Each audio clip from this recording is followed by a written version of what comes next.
Hey, good morning, everybody. We're back to the conservation coffee, and I'm very excited today because today we're going to talk about a couple of great stories that are very uplifting. We have to remember to talk about the positive stories that happen in conservation. So let's give it a start.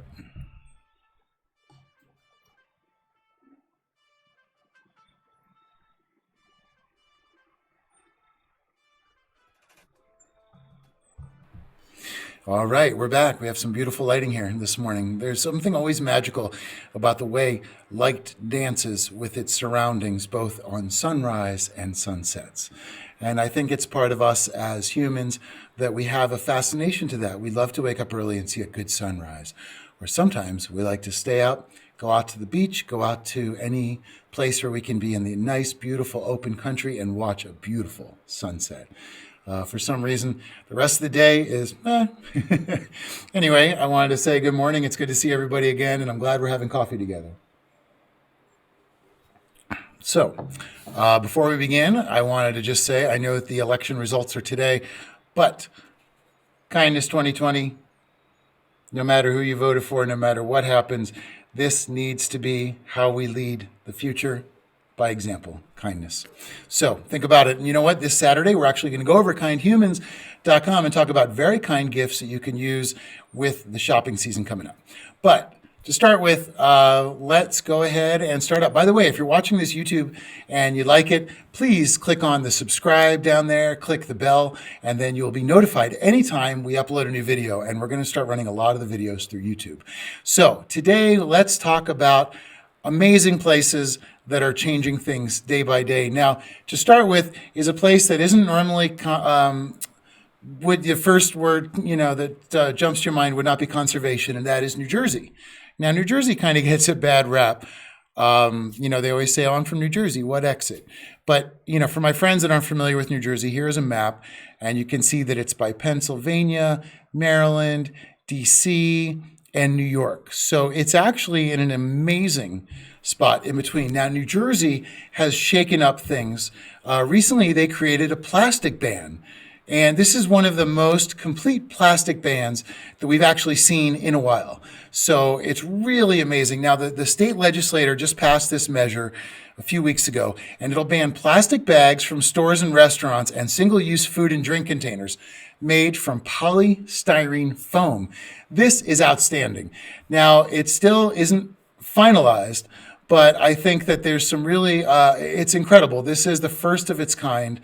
The thing is, a lot of states have been fighting over to ban plastic or not ban plastic, ban straws or not ban straws.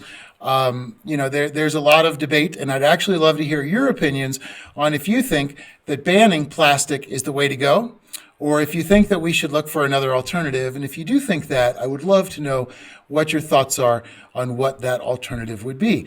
Now, we have a plastic ban in California, but honestly, that did not really do too much. All it did was it actually charged us for plastic bags. And this is a problem. When you look at these kind of things, they seem to go very well. But the problem is there are always exemptions. So for example, even in New Jersey, the exemptions would be reusable plastic carryout bags. Now, what they did in California was they stopped using thin plastic bags and they gave us thick plastic bags. So they were quote unquote reusable. And then they charged us, and this is going to happen in New Jersey. So the question is this plastic ban really a ban on plastics, somewhere like Kenya has, where absolutely no plastic is produced? Or is this a way to take conservation, sort of greenwash it a little bit, and then charge us for still polluting our environment with plastic? Because they do charge us for these thicker bags now. They're also going to exempt bags that are solely used for uncooked meat, fish, or poultry, bags that are solely used for loose items such as fruits, veg. So when you go and you get to the vegetable aisle and you pull down the bag, you're going to still have a plastic bag. So it's a step in the right direction, but I would posit the question, is it fully the way that we need to go? Why are we still leaving these exceptions? Shouldn't the ban be all out, or should we not have the ban? What is exactly your thoughts on it? Anyway, I thought it was good news. New Jersey leading the way, saying we don't want just simple single-use plastics anymore. We want more out of our plastics. Now, very debatable on how that is going to play out. But anyway, it's a start, and it's one of the states that's doing it, and it's better than Florida, say, where they banned any bans on plastic. I don't think that's the way to go. For sure, that's not the way to go, to say you must use plastic. But the question is, are these politicians really doing a benefit to us with these particular bans, or are they finding ways to keep everybody happy and just call it something that we'll all like? I'd love to see your comments below. Please let me know your thoughts on plastic bans and single-use plastic bans, and what do you think about the fact that there are plastic bans in use that allow companies to still get around them, but they just charge us for the bags. So anyway, that is the first one. That comes with some good and some bad. But the next one is a very positive one. This is so cool. Researchers have been studying 22 different species of trees, and they have found that trees have the equivalent of a heartbeat. Isn't that cool? So they said that we've discovered that most trees have irregular periodic changes in shape, synchronized across the whole plant and shorter than a day-night cycle, which imply periodic changes in water pressure, which is the equivalent of a heartbeat. They're finding that the trees are literally alive, and we all knew that anyway. But how cool is that? The trees have a heartbeat. That's one of those moments in conservation where you just have to go, wow. You know, we talked last week in the conservation conversation about how, we are in touch with nature, and it actually physically affects us on a molecular level, from negative ions, which are positive, to being outside and being away from light pollution, noise pollution, to be in fresh air. I mean, we all know how important trees are anyway, but little did we know, the scientists can now prove they have a heartbeat.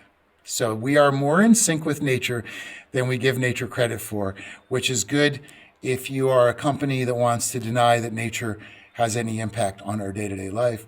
But it's important that we know this. The world is alive around us, and we forget that,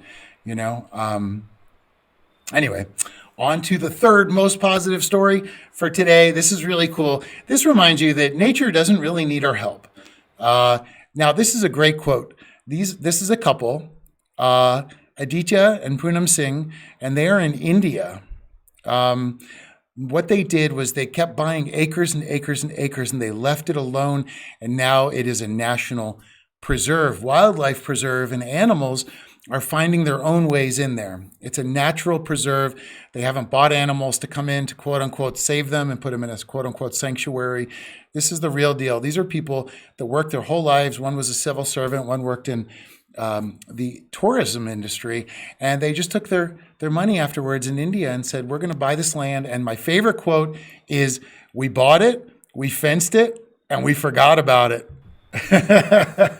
That's how easy it is for us to heal the world, and that's how easy kindness is. Kindness is free, kindness is important, kindness is prevalent, and it's something just like a good mood or a bad mood.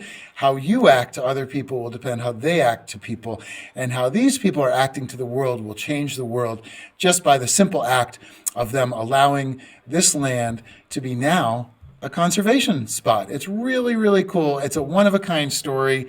And again, India is not a place where you think a lot about and say, oh, that's a really, leader in conservation.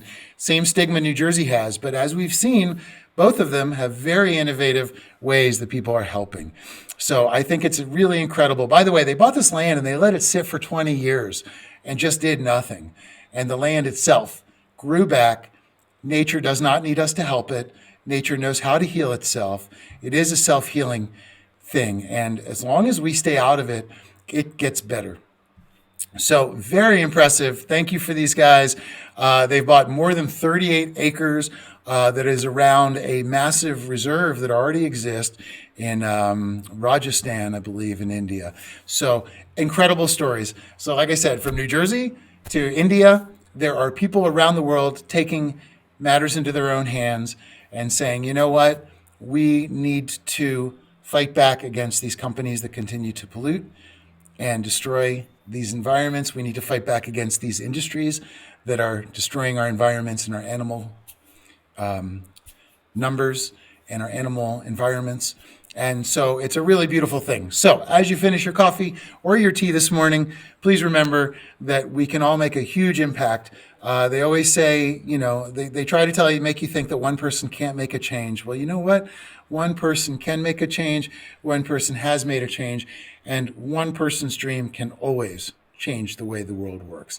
So enjoy your caffeine or your non-caffeine. Have a wonderful day today. Remember that there are positive strides in conservation. It's not a losing battle. We have victories every day. So thank you for joining me today to share some of them. And I will see you all this Saturday for a new conservation conversation, which will be live at 10 a.m. All right. Everybody have a great day. And remember, as we always say, it's our world. Let's talk about it.